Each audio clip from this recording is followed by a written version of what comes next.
I used to live out of an Econo Lodge off Interstate 95 in West Haven, Connecticut. I do not mean stay at, I mean live at. If you are from around there, you probably know the one. It is right off Boston Post Road, squeezed between a gas station and a diner with a tired neon sign. The kind of place people use for cheating, quick money, or because they have nowhere else to go. I was the third type, with a little bit of the second. I'm not proud of it, but at that time, I was making more money in a week between odd jobs and side work than I had ever seen in my life. None of it was straight. All of it was fast, and I did not expect it to last. I paid cash every Friday for another 7 nights in room 214. The front desk guy, Manny, would slide my key card across the counter without even looking up from his phone. "Same room?" he would ask. "Same room," I would say. Room 214 faced the back parking lot. From the window I could see the dumpster, the interstate in the distance, and the tops of the trees over by the sound. The carpet always felt slightly damp. The AC unit rattled even when it was off. The bathroom fan made this faint, constant humming that you stopped hearing until it went quiet and reminded you the silence was worse. The first weird thing started with the knocking. It was a Tuesday night in late October. I remember because the diner next door still had their Halloween window paint up, little ghosts and pumpkins with chipped white eyes. I came back to the room around 11, took a shower, and lay on the bed scrolling through my phone. The TV was on some crime documentary, volume low. That is when I heard it. 3 slow knocks on my door. Not loud, but solid.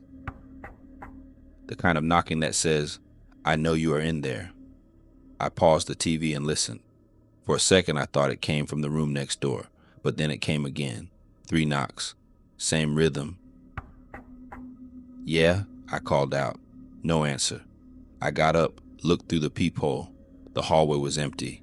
That fluorescent yellow light, that patterned carpet, the ice machine down by the elevator. Nobody. I opened the door anyway, in case somebody had walked away. Nothing. I stepped out, looked left and right. The only sound was the soda machine humming and the TV from another room. It bothered me, but I told myself it was kids, or somebody drunk, or Manny messing around. I locked the deadbolt, slid the chain across, and went back to the bed. 15 minutes later, it happened again. 3 slow, patient knocks. Not pounding, not frantic, just deliberate. This time, something in me went cold. "Who is it?" I asked. Silence. I went back to the peephole, almost expecting a face pressed right up against it. But the hallway looked exactly the same. Empty, bright, lifeless. I cracked the door open with the chain still on and called out again. "Hello?" Nothing. No footsteps running away. No doors closing. No giggling. Just the steady hum of the AC units lining the hallway. I barely slept that night. Every little sound made me sit up. The ice machine dropping cubes. A door slamming somewhere on the floor below. Tires on wet pavement outside. I kept telling myself it was a prank. The next morning, I mentioned it to Manny when I went to pay for another week. "Someone was knocking on my door last night," I said. "Around midnight, twice." He finally looked up from his phone. "You sure it was your door?" "Yes, room 214. He stared over my shoulder for a second, like he was thinking about something he did not really want to say. "Nobody checked in on that floor yesterday," he said, "and I was here the whole night. I would have heard if somebody was wandering around." I laughed it off. Maybe I was half asleep. Maybe. But the way he said it did not sound convinced. The second night, I tried to forget about it. I put on music, kept the bathroom fan running, scrolled until my eyes hurt. Around midnight, I turned off the lights, left the TV on for background noise, and closed my eyes. Sometime after I drifted off, I woke up with that same feeling you get when someone is standing over you. The room was dark except for the TV glow. My heart was pounding, and for a second I did not know what had woken me. Then it came. This time the knocks were even slower, like whoever was doing it had all the time in the world. I did not move at first. I just lay there, listening, holding my breath. Then, Stupidly, I whispered, "Who is it?" As if the person at the door could hear me through my own fear. No answer. I forced myself to get up. Every step toward the door felt heavier. I wanted to turn on the light, but part of me thought it would be worse to see everything too clearly. I looked through the peephole. The hallway was not empty. Down by the ice machine, maybe 10 doors away, there was a person standing with their back to me. Skinny, dark clothes, head tilted slightly to the side, like they were listening for something. They were not facing 214, but the second I focused on them, they slowly turned their head toward my door. I jerked away from the peephole so fast I almost fell.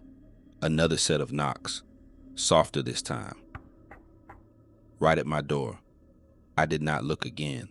I turned both locks, shoved the little desk chair under the handle, and sat on the edge of the bed with my phone in my hand, already on the screen for 911. I told myself, if I heard the handle move at all, I would call. But after those last 3 soft knocks, there was nothing. No footsteps, no voices, just silence, and the low drone of the TV. After maybe 10 minutes, I worked up the nerve to check the peephole again. The hallway was empty. That was the night I started thinking about leaving the motel. The trouble was, leaving meant facing everything I was trying to avoid. Out there were bills, calls from people I owed money to, and a very real chance somebody would be waiting for me in the wrong way. In room 214, all I had to face was damp carpet and whatever was knocking on my door. The third night is when it stopped feeling like a prank and started feeling personal. I came back late from running around New Haven. It was raining hard, that cold autumn rain that soaks through your clothes in seconds. By the time I got into the room, my socks were wet and my hoodie smelled like the street. I tossed my keys on the dresser and went to hang my jacket on the hook behind the door.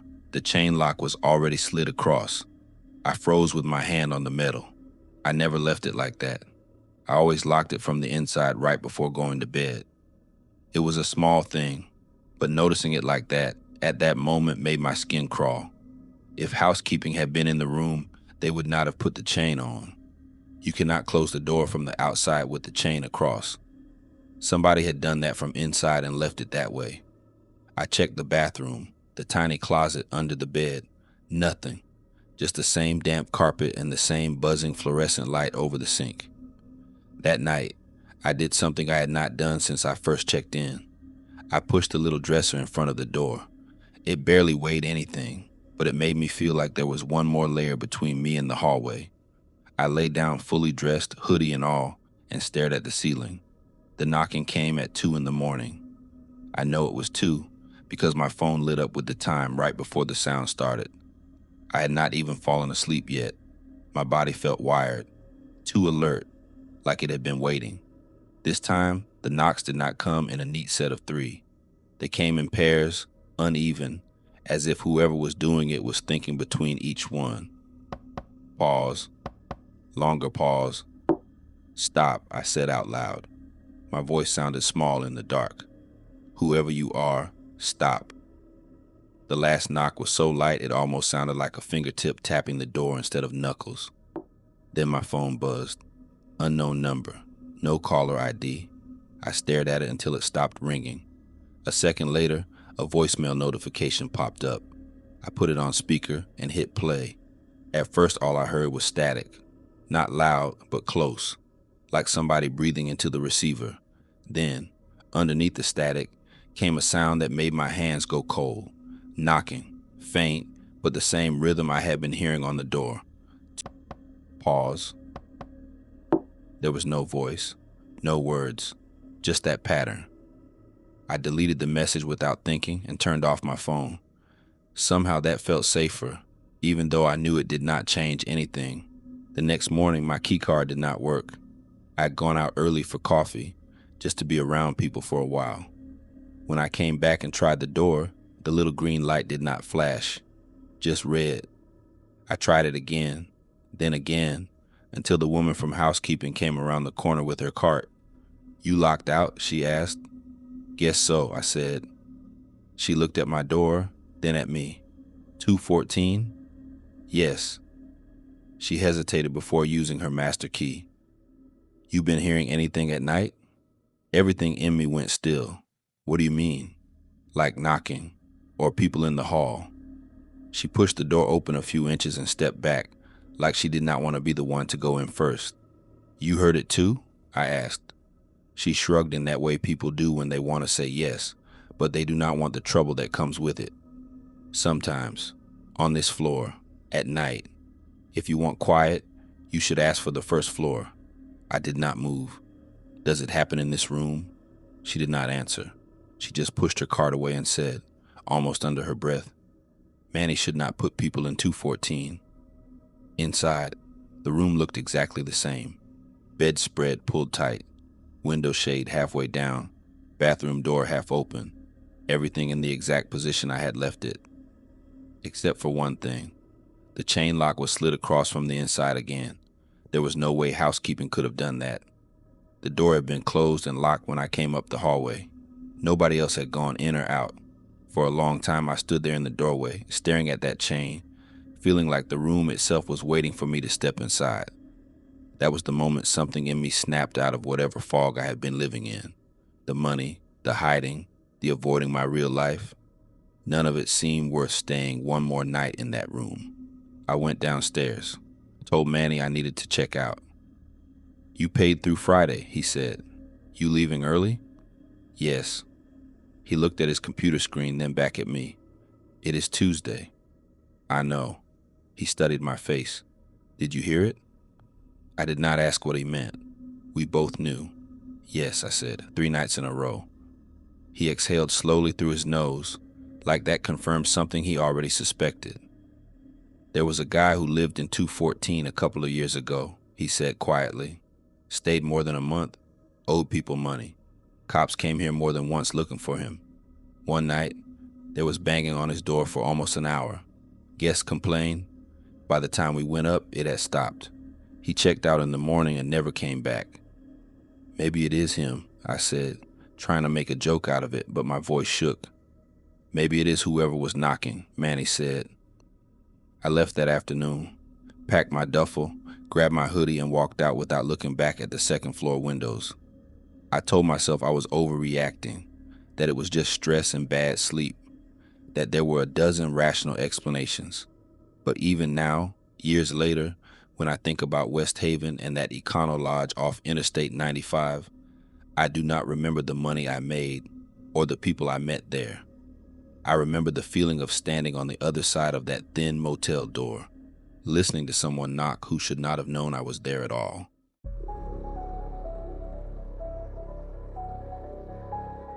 I am a black guy in my mid-30s, and I drive Uber and Lyft full-time around Atlanta.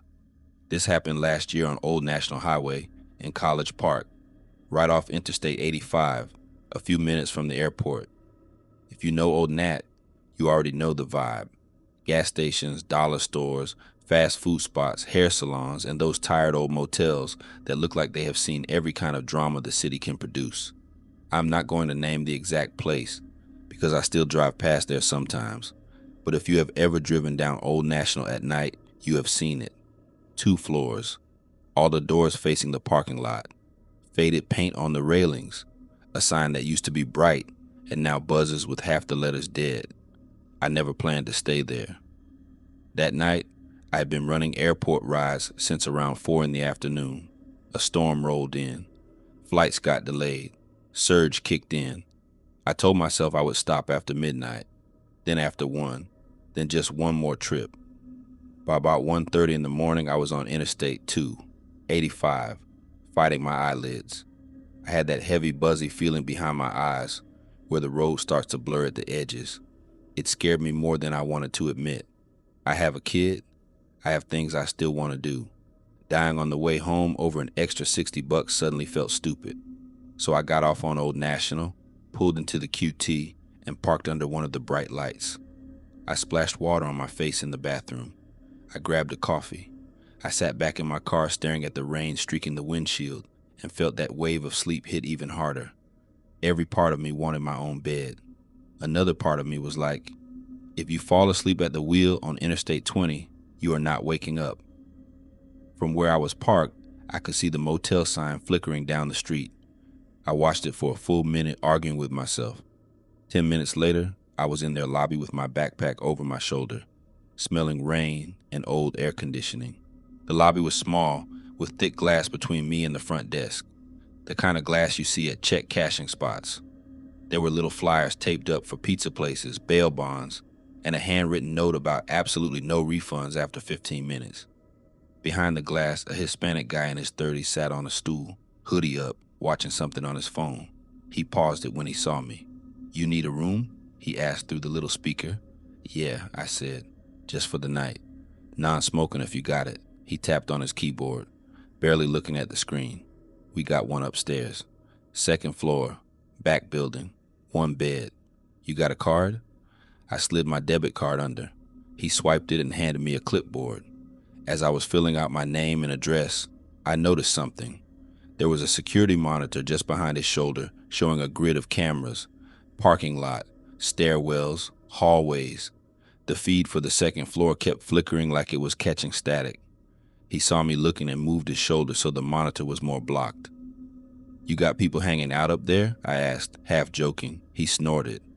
"Man, it is Friday. People hang out everywhere. Keep your door locked. You will be fine."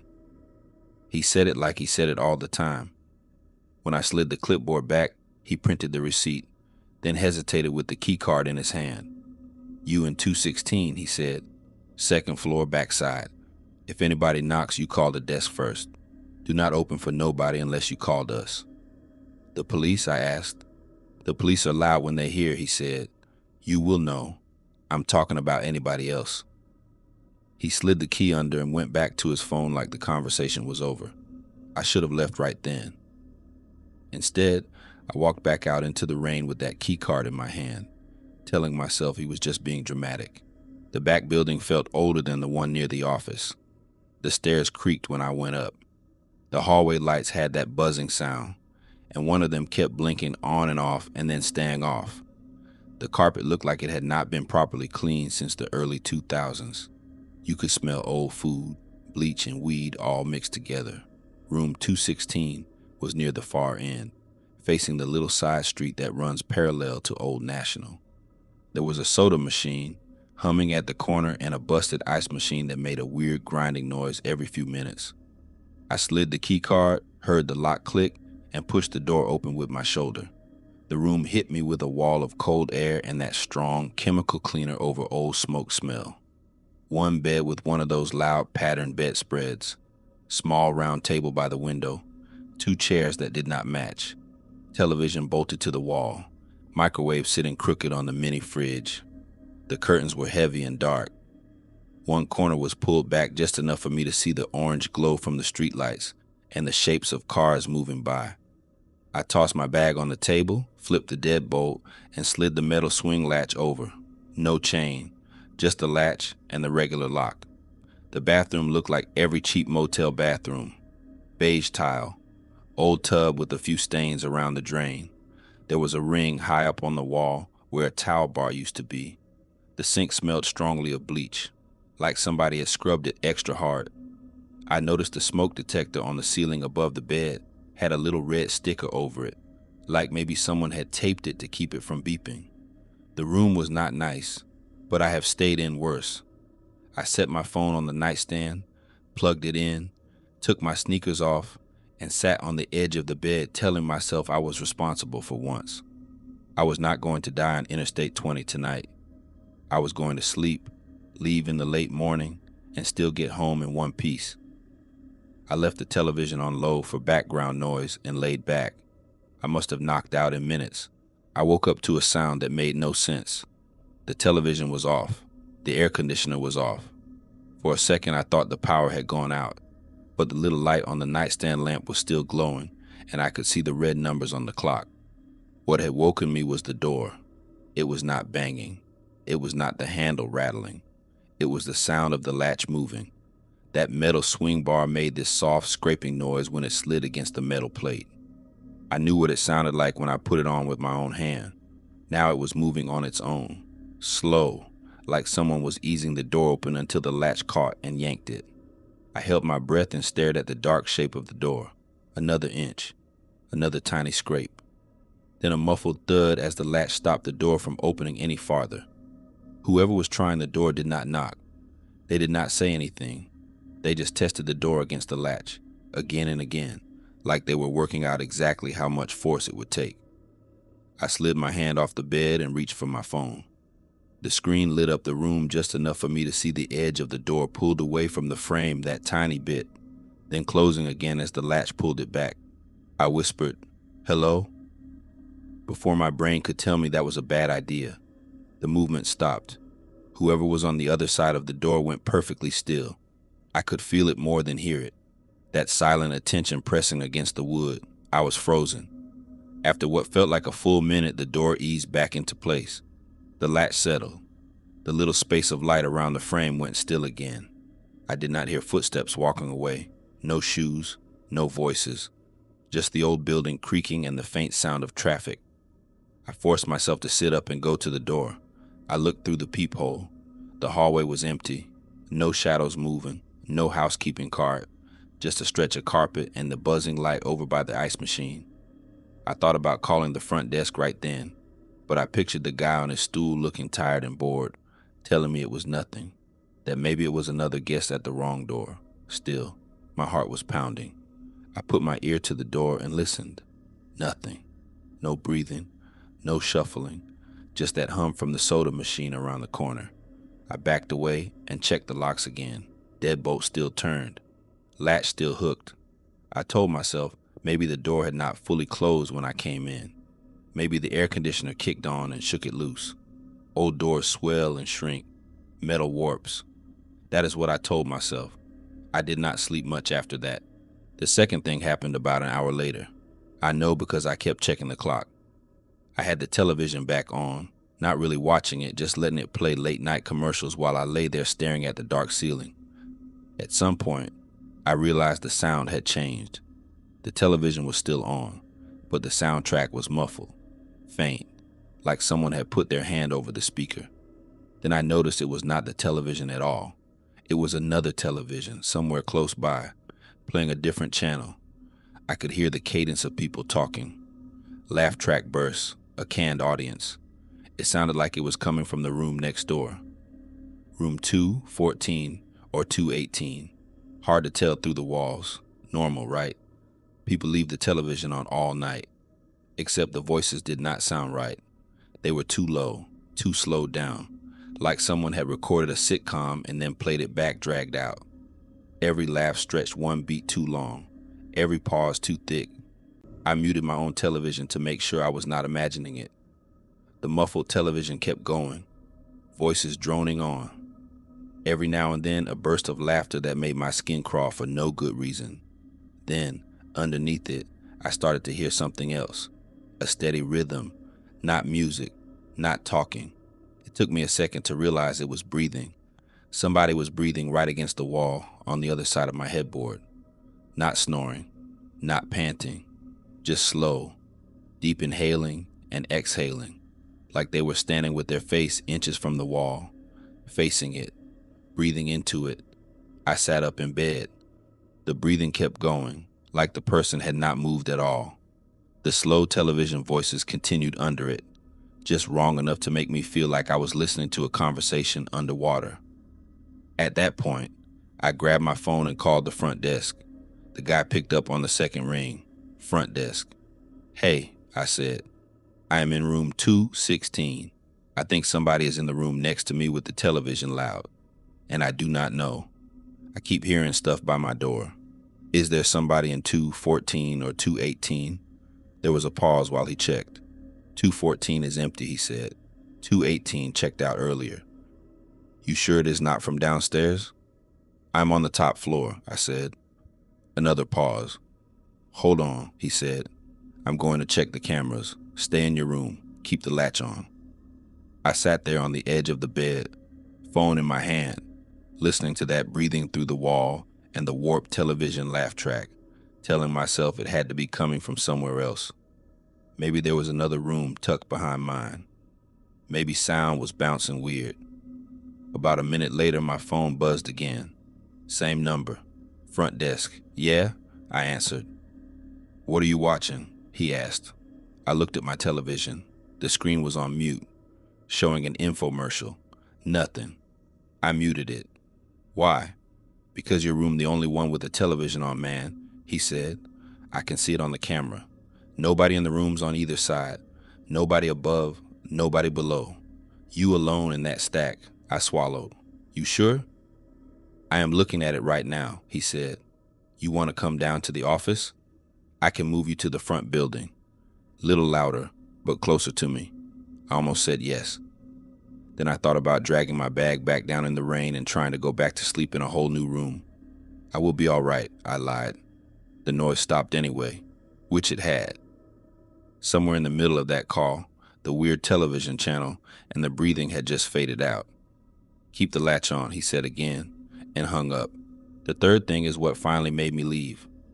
Sometime right before dawn, I must have drifted off sitting up, because the next thing I remember is waking up to my phone vibrating under my hand. Unknown number, local area code, no name. I squinted at the screen. For a second, I thought it might be a ride request that slipped through, but the Lyft and Uber apps were off. I answered anyway. Hello? Static. Not loud, just a soft hiss. Hello? I said again. The static shifted like someone had moved the phone away from their mouth and brought it back. Under it, I could hear a faint room tone, like when you hold your own phone up and record nothing. Quiet, empty air. Who is this? I asked. For a second, nothing. Then I heard a woman whisper something too low to catch. Say that again, I said. She sounded closer, like she had her lips right up to the microphone. Her voice was ragged, like she had been crying or screaming for way too long. You are in my room, she whispered. 216. Every drop of blood in my body felt like it went straight to my feet. I did not say anything. I just stared at the door. You are in my room, she said again.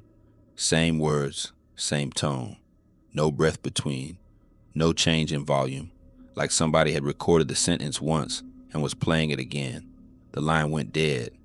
I sat there with the phone to my ear, listening to nothing. Then I did something I still do not fully understand. I stood up, walked to the door, and checked the locks one more time. The latch was still across. The deadbolt still turned. Everything was exactly how I had left it. Except when I put my hand on the knob, the metal was warm, like somebody had just had their hand on the other side. That was it for me. I threw my sneakers on, grabbed my bag, and was unhooking the latch when I heard something slide under the door. Paper. A folded piece of paper came through the gap at the bottom and stopped by my foot. I froze with my hand on the latch. Whoever was on the other side had to be inches from the door, listening, waiting. I slowly eased the latch back without making it clack and stepped away, heart hammering loud enough I was sure they would hear it. The hallway light under the door glowed around the paper, making a faint silhouette. I waited. No knock, no voice. Just the old building settling and the noise of a truck passing outside. After what felt like a full minute, I bent down and picked up the paper. It was damp on one corner, like whoever had been holding it had wet hands. Inside, in shaky blue pen, were 4 words. Stop answering the door. No name, no room number, nothing else. I did not open that door right away. I called the front desk again. The guy sounded more awake this time. Yeah? I am leaving, I said. Can you watch the camera when I come down? Why did something happen? He asked. Somebody just slid a note under my door, I said, and somebody called my phone from a blocked number. I'm not staying up here. There was a beat of silence. All right, he said slowly. Hang on. I heard him set the phone down. Some clicking. Then he came back. Camera is on the stairs and on your hallway, he said. You are good. I do not see nobody outside your door right now. Right now. I did not like the way he said that. I hung up, grabbed my bag, and cracked the door just enough to stick my head out. The hallway was empty. No housekeeper, no guests, no one leaning over the rail smoking. Just that hum from the soda machine and the buzz of the light. I stepped out, locked the door behind me out of habit, and walked fast but not running down the hallway. The whole time, I had that prickling feeling between my shoulder blades, like someone was matching my pace inside one of the rooms, keeping level with me on the other side of the wall. When I rounded the corner to the stairs, I glanced back. The door to room 214 was standing open a few inches. There was no light on inside, just darkness and a thin strip of carpet visible. As I watched, the door slowly, very slowly, eased itself shut until the latch clicked. I did not stick around to inspect it. Down in the lobby, the front desk guy had the monitor turned so I could see it. "You walked the whole way alone," he said. "If somebody slid a note, they did it before that." I put the note on the counter under the glass so he could read it. His face changed when he saw it. Not surprised exactly, more like annoyed. "Somebody playing games," he said. "We get people doing weird stuff." "I am sorry, man. I can give you half back if you want to leave now." I did not really care about the money at that point. I just did not want to be in that building any longer. As he was processing the partial refund, I asked, "What happened in room 216? He did not look up. "Why you assume something happened in 216? "Because you told me to keep my door locked," I said. "Because somebody tried my latch. Because you told me 214 and 218 were empty and I am hearing a television show right through the wall. And because somebody just called me and said I was in their room." He stared at the screen for a second and then sighed. "A while back," he said quietly, "we had a woman who stayed here a lot, came and went, mostly on old national business. You know what I mean." I knew. "One night she checked into 216, he said. "That is why I remember. I was the one who did the paperwork. Next morning, her stuff still in the room, but she was gone. Bed made, shower not used, key on the table. No cameras of her leaving, no ride share, no taxi, just gone." "You called the cops?" I asked. "Management did," he said. "They took a report, asked for the footage, said she probably left some other way. We never saw her again, but people kept calling about that room. Housekeeping said they did not like going in there alone. Guests complaining about knocking and phone calls and hearing somebody in the walls." He slid my card back under the glass. "Like I told you," he added, "I do not think they should rent it anymore. But I do not own the place. I just work here." I took my card and the note and walked out into the morning gray. Driving home, every time my phone buzzed, I flinched. Every time I passed a motel sign off the highway, I pictured that dark doorway and the strip of carpet in room 214. I know what the logical explanations are. Bad wiring, old pipes, thin walls, somebody with a sick sense of humor playing around. Maybe somebody in another room piggybacking on my Wi-Fi and calling my number from some app. I know how stories grow in motels too. One missing person becomes 3. One weird night becomes a haunting. All I can tell you is how it felt. It felt like I was staying in a room that still belonged to somebody the system forgot about. Somebody who checked in under a fake name, walked those same stained hallways, and never officially checked back out. Now, when I see a link for a cheap room near airport or a nightly rate special on Old National posted online, I scroll right past it. And when I have to stay in a hotel for any reason, I do 3 things every time, no matter how nice or how cheap it is. I check the locks, I check the peephole, and if someone slides a note under my door in the middle of the night, I do exactly what it says. I stop answering.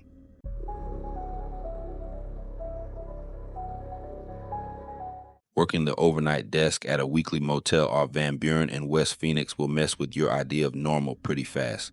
You see everything. Families in between apartments, guys hustling out of their rooms, women who look too young to be out there, people who show up with 2 trash bags and a look in their eyes like this is the last stop before the street. I grew up on the west side. I'm a black man who has seen plenty of drama, sirens, and shady motels around Van Buren Street and 27th Avenue. So when I took the night shift at one of those weekly spots out there, I thought nothing was going to surprise me. I was wrong. The layout was simple. 2 long buildings facing each other with a narrow parking lot between them. The front building was A side. The back building was B side. A big faded sign on Van Buren advertised weekly rates, cable, and free Wi-Fi like that was supposed to make anybody feel better. The office sat near the front, a little box with glass windows and a counter. After 10 at night, people had to buzz. I would slide the window open, take their money, hand out keys. Her rooms were closer to the office. B rooms were in the back, where the cameras were older and the lights flickered more. There was one unit everybody on staff hated dealing with, Unit B12. If you got B12, it meant we were almost full, or management did not care if you came back to complain. Housekeeping called it the bad room. Maintenance said the wiring back there was a mess. My manager told me it was all in people's heads. Then B12 started calling the front desk when nobody was checked into it. B12 was on the upper level of the back building, right in the middle. If you stood at the office window and looked out, you could see most of the balcony and the doors lined up like teeth. Old dome cameras covered the angles, but there was a strange blind spot in front of B12's door. You would see people walk toward it on camera. Then they would just disappear until they stepped away from the door again. I didn't really think about that until the night the phone rang and the caller display said B12. It was my third week on the job. We had just turned that room over earlier that day. The woman who'd been renting it by the week, a Hispanic woman in her 40s who smoked constantly, had left in a rideshare that morning. Housekeeping cleaned it top to bottom. I set it to vacant on the board. Nobody else had checked in. That's why the caller display bothered me. I picked up. Front desk. At first I only heard that soft room tone, a little air, that low hum you get on old landlines. "Hello?" I said. Nothing. Then I heard breathing. Slow and steady. Not heavy, just there. "Who is this?" I asked. "We don't have anyone in B12 tonight." The silence stretched long enough that I almost hung up. Then a woman whispered, her voice dry and raspy, like she'd been smoking for decades. "You put somebody in my room." The way she said "my room" made my skin tighten. "Ma'am, this line is for guests only," I said, trying to sound annoyed instead of scared. "If you're playing on the phone, I'm going to hang." The line went dead. No click, just nothing. I stared at the handset for a second, then checked the board again. B12 was still marked vacant. Trying to be logical, I grabbed the master key and walked out. The night air was hot and dusty, that desert heat that hangs on even after midnight. I could hear traffic on Van Buren and somebody arguing a couple blocks over. Inside our lot, it was quiet. I went up the back stairs and down the balcony until I stood in front of B12. The air outside the door smelled like stale cigarettes and cheap perfume, strong enough that it felt like someone had just opened it. I listened.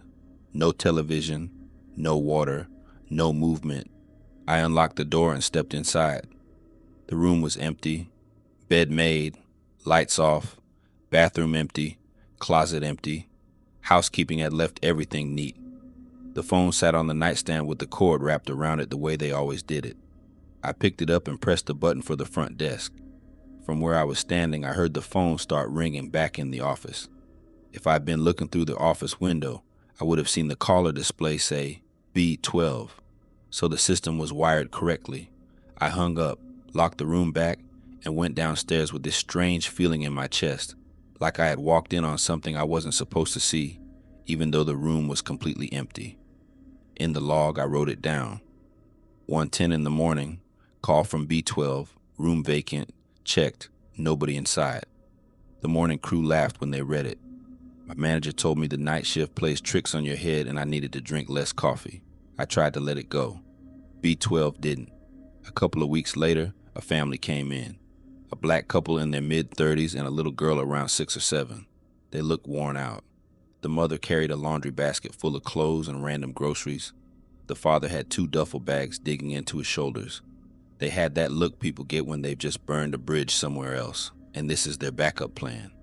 He paid cash for a week, said they were waiting on an apartment and needed somewhere to land. Most of A side was already taken, and the better B rooms near the front were gone. On my chart, the only weekly options left were B10 and B12. I started to write B10 on the card. My manager, who was in the back counting the drawer, tapped the board. "Save B10 for late night walk-ins," he murmured. "Give them B12. They've got a kid.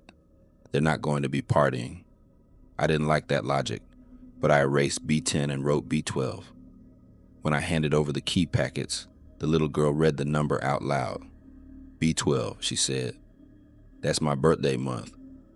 Her mother gave her a tired smile and told her to hold the basket with both hands. They headed out, their shoes squeaking on the lobby tile. For a while, everything was normal. I checked in a couple more guests and watched some late-night television behind the desk. Close to midnight, the phone rang. The screen said, B12. I picked up, front desk. It was the father. He sounded irritated but not angry yet. Hey man, do you have somebody above us? He asked. Some guy walking around or pacing or something. My daughter's trying to sleep. We keep hearing footsteps and water. It sounds like a shower running right over our heads. There's no third floor on B-side, I said. You're on the top level. It might just be sound traveling sideways from another room. No, he said immediately. This is above us, right on top, and the water sounds like it's inside the wall, not in the bathroom. In the background, a small voice said, Daddy, she's singing again. Who's singing? I asked. She keeps saying she hears some lady, he said, in the bathroom. Says it sounds like when her grandma used to sing, but there's nobody in there, man. It's weird. I offered to come up and listen. When I got to B12, he let me in. The little girl was sitting cross-legged on the bed, staring at the closed bathroom door. The television was on low. Do you hear it now? He asked. I stood still and listened.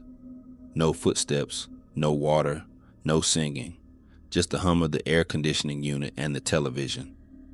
He opened the bathroom door and flipped on the light. Everything looked like any other motel bathroom. Dry floor, quiet pipes, no dripping. His daughter shook her head, looking frustrated like we were missing something obvious. She stopped, she said. She doesn't like when you come in here. Who doesn't like it? I asked. The lady, she said. Like that should have made everything clear.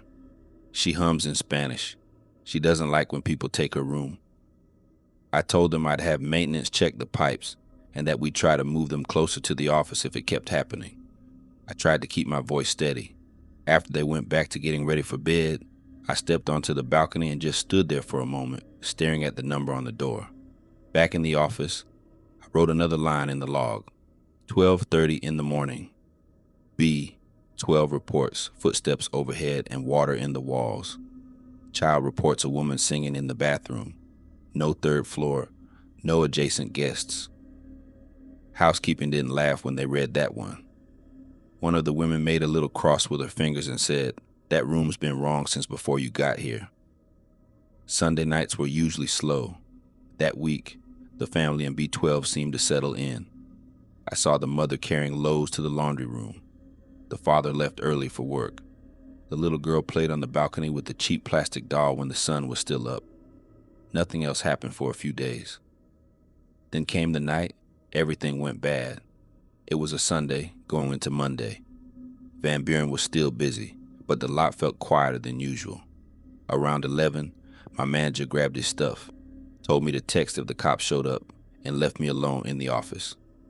I did my usual routine, counted the drawer, checked the cameras, sipped burnt coffee, let a late-night show play on the tiny television with the volume low.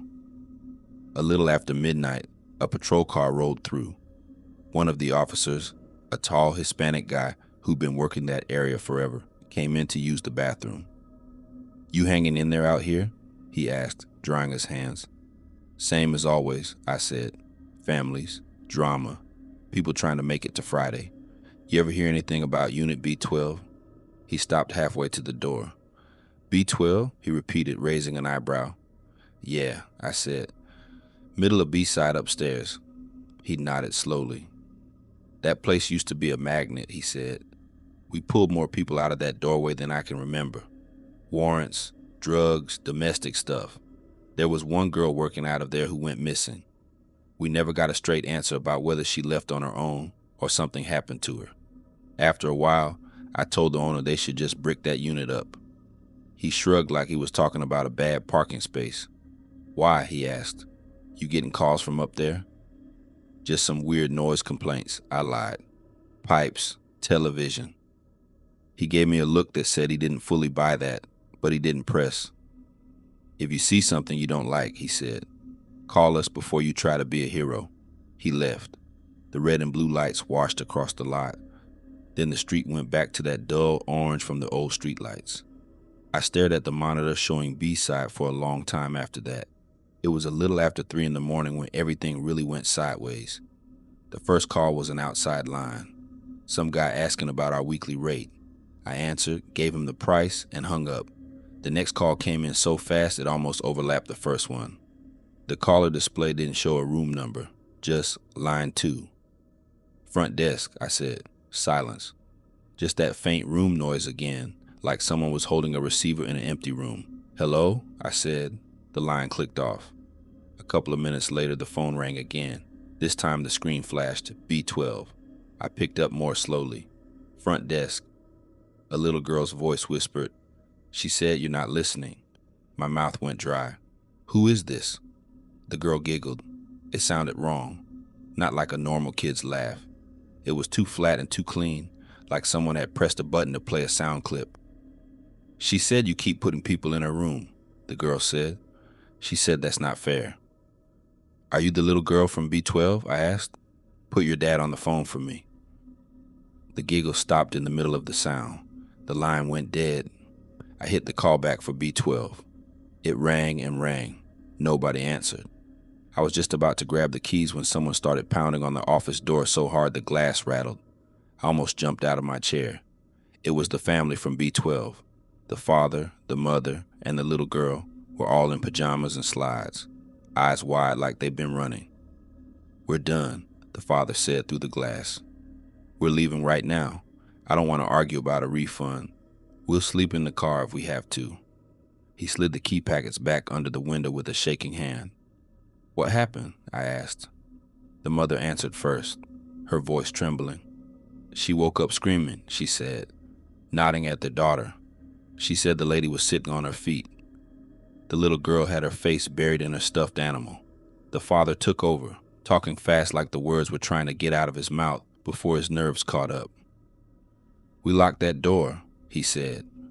"Deadbolt, latch, everything. I checked it 3 times. We all went to sleep. A couple of hours later, my girlfriend shook me and told me to listen." He paused like he was replaying it. "I heard the shower," he said. "Full blast, but the bathroom door was halfway open and there was no steam. The floor was dry.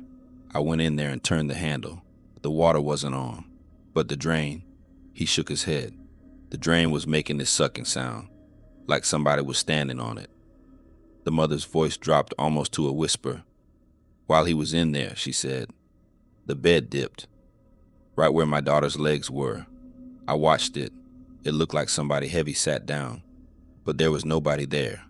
I grabbed her," she went on, "and the dip just went away. The mattress popped back up." The little girl spoke without looking up. "She was mad," she said. "She said this is her room, not ours." That line made something cold settle in my stomach. "We're not staying," the father said. "We're going to my cousin's place on the south side. Keep the money if you want. Just don't put anybody else in that room tonight. I'm serious." I told him I'd mark them checked out and not worry about the rest. They left fast, backing out of the lot like the building might reach out and pull them back. When their taillights disappeared on Van Buren, I walked over to the board and flipped B12 back to vacant. The phone rang before I took my hand off the tag. The screen said B12. I almost didn't answer. When I finally picked up, I held my breath. "You heard me now," the same raspy voice from that first night whispered. "Stop putting people in my room." The line stayed open after that. No dial tone, no click, just that low hum. I unplugged the B12 line from the switchboard. The light for that extension stayed on. After that, management stopped arguing with me. We told corporate that B12 needed repairs and left it blocked out.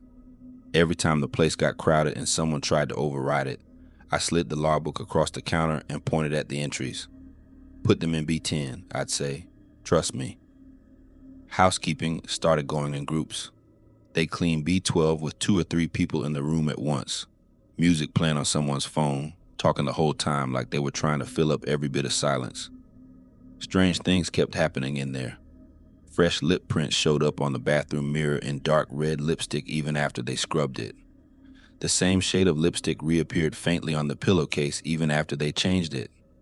A soft humming sound came from the vent above the tub when the fan was off, like someone was singing with their mouth closed on the other side of the wall. We finally took the phone out of B12 completely.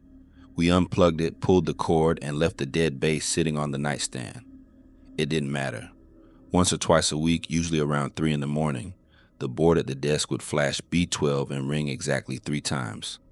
If I answered, it was just that low room tone and the feeling that somebody was there, listening.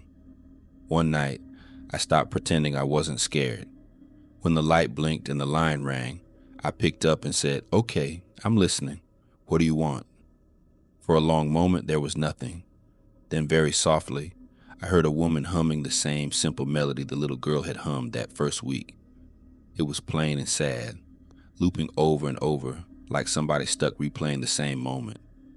I sat there with the receiver pressed to my ear and chills running down my arms until the humming faded out and the line went quiet. The next morning, I told the owner I couldn't work nights anymore. I said, "Move me to days or I'm done." He didn't even argue. He just said they would find someone else. A couple of months after I left, I drove down Van Buren one evening just to see the place. The sign was still out front, with even more letters burned out. The paint on the railings was peeling worse. A few upstairs windows on B side were boarded up. Unit B12's door was one of the ones covered with plywood. From the street, through the office window, I could still see the old switchboard mounted on the wall. All the little indicator lights were off except one, the message light for B12, blinking, 3 slow flashes, pause, 3 more, like a phone that refuses to stop ringing, even after everyone who ever stayed there has checked out.